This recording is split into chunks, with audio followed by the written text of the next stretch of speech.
So I'll have the full revamps for the channel done by the end of the week, with the website serving a useful function again, newsletter included, and the channel will be reinvigorated as a whole through hard work and consistent posting. So, anyways, let's talk about the Kavanaugh confirmation hearing. If you follow me on Twitter, you probably have some idea how I feel about it. I was live tweeting right up until I thought I was going to have an aneurysm yesterday. I mean, it was so obvious to me that this was being used as an activist stunt session to try to secure incumbency in the upcoming elections. I'm sure that you saw there was the whole staged protest right before the hearing actually started. It consisted of, I believe it was 4 or 5 Democratic Congress members interrupting Senator Grassley and being incredibly rude, clearly trying to stand out to, as I said, secure incumbency. And there were also numerous people arrested, so to try to say that this was a civil hearing is not accurate. But I think that Ben Sasse covered it best. He had a good 11-minute or so speech where he outlined the purpose of a Supreme Court confirmation hearing. And he did it in the most eloquent and methodical way.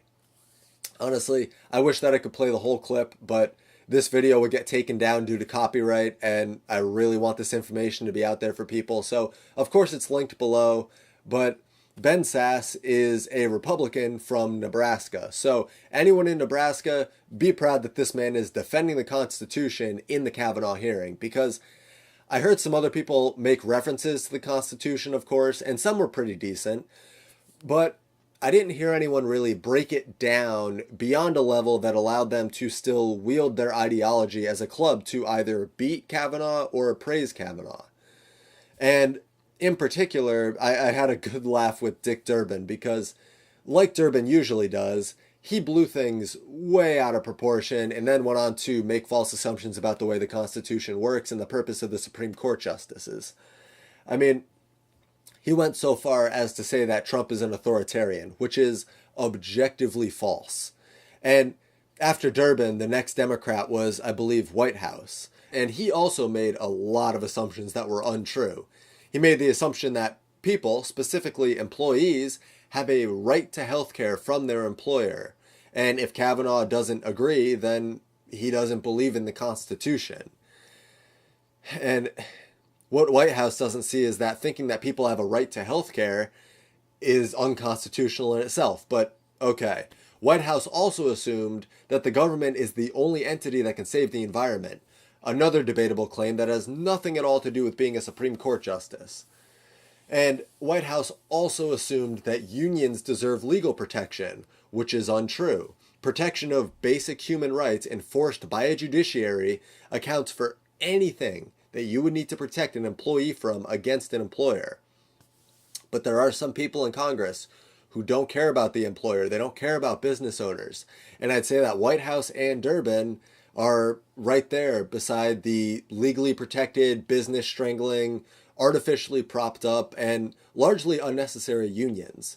Whitehouse also implied that we need more gun laws because he doesn't know anything about gun statistics that show America actually has some of the lowest numbers for mass shooting deaths given our population.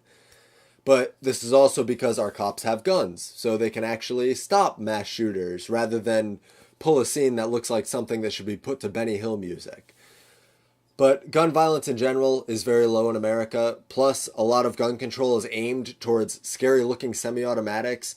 Handguns are mostly semi-automatics.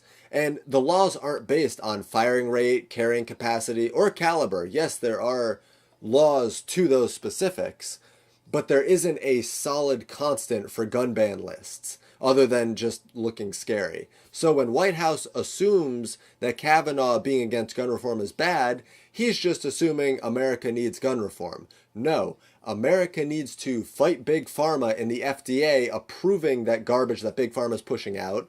America needs to fight for communities to come together and offer support to people with mental health and depression problems. America needs to stop with the encouragement of single motherhood.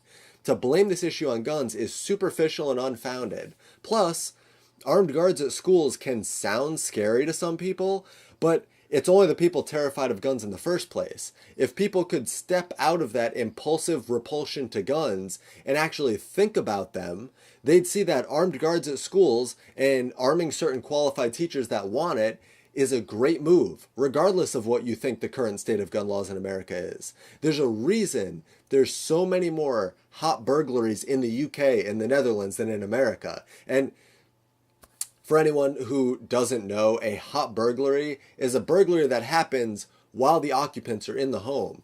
And in the UK and the Netherlands, about 45% of burglaries are hot burglaries, while in the US, the number's only around 13%. I wonder what could be deterring people. It's not like we have an amendment or anything for that. And one last point before I actually get to Ben Sasse chastising Congress in the most beautiful way. White House said that overturning Roe v. Wade would be far right, which is absolute insanity. Wanting it to be a state issue is not far right. But Roe v. Wade removes the ability for any taxpayer in any state to not pay into federally funded abortion clinics. Luckily, Trump is looking to stop funding that's being sent to Planned Parenthood and other federally funded abortion clinics. So, anyways, now we'll get into the real meat and bones of this video. The Ben Sasse speech, which is linked below, like I said. So Ben Sasse starts off by saying that it's obvious that every confirmation hearing is just going to be an overblown, politicized circus, and it's because there's a new theory about how the political structure is supposed to be oriented. The main branch for policymaking is supposed to be the legislative branch, but the powers being pushed to the executive branch so that the Congress members remove responsibility on any specific law that the citizens disagree with. Ben Sasse pointed out that this secures their incumbency because they can write these huge legislative pieces, hand it off to what he calls alphabet soup agencies, and then let them write the laws that have an effect on hundreds of millions of people.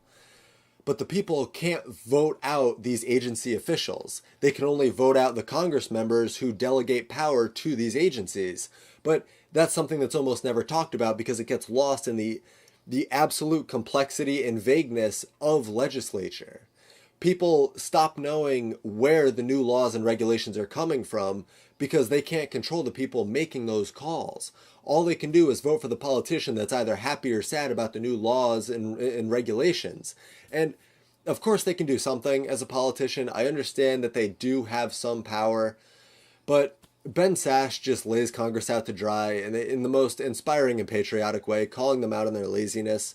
He says that Congress is supposed to be a place where political debating takes place, but that's increasingly been pushed to the Supreme Court, and it's transferred the political battleground from Congress to the Supreme Court.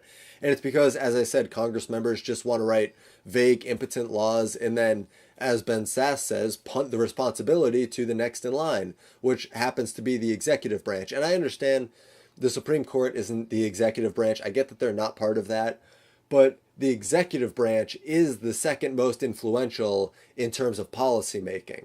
So that's where the legislative branch is transferring their power. That's why the legislators' responsibility is increasingly falling on the executive branch. And it's turning the Supreme Court and in the judicial branch into a political battleground of unelected officials. I mean, Supreme Court justices aren't elected. That's why people increasingly feel polarized over these figures. They can't vote for or against them. All they can do is vote for someone who can nominate them and vote for a senator that'll support a justice that'll support what the person believes. But as Ben Sasse points out, this isn't supposed to be something that people politicize. Supreme Court justices, he says, are supposed to take all of their political beliefs and biases and put them in a box labeled irrelevant and push it to the side. Clearly, Sotomayor and Ginsburg do a great job of that, but regardless, it's because the Supreme Court confirmation hearings should be about deciding whether or not a justice will remove politics from their interpretation of the Constitution. Ben Sasse points out that all of the documents he's read over points him in the direction that Kavanaugh will remove politics from being a Supreme Court justice. And everything that I've read about Kavanaugh leads me the same way. I know the Democrats want 100,000 more documents, but it's only to delay this hearing until after the November elections. I mean, Kavanaugh's handed over more confirmation documents than I think it was the previous 4 or 5 Supreme Court justices before him. I mean, it's either that the Democrats want the 100,000 more documents to delay the hearing until after the November elections, or they want the documents to continue going after superficial features of Kavanaugh's past, implying malevolence and misconduct wherever possible. I mean, it's the exact type of questioning in a confirmation hearing that Ben Sasse is speaking out against. So, the confirmation hearing is likely continuing for 3 to 4 days total, and today, the second day, is when Kavanaugh's major testimony is supposed to start, and tomorrow there will be testimonies from outside witnesses. So I hope that he gets confirmed. I think that he will. Ben Sasse certainly helped his case, and honestly, it's just good to see someone else who really cares about learning the foundation of America and how it should apply to the political sphere. The people in Nebraska should be proud of him, and remember to vote for him in November. So that's really all for this video. I'll be back tomorrow with another video, but until then, thanks so much for watching. Hit the thumbs up if you enjoyed the video, subscribe if you haven't. Don't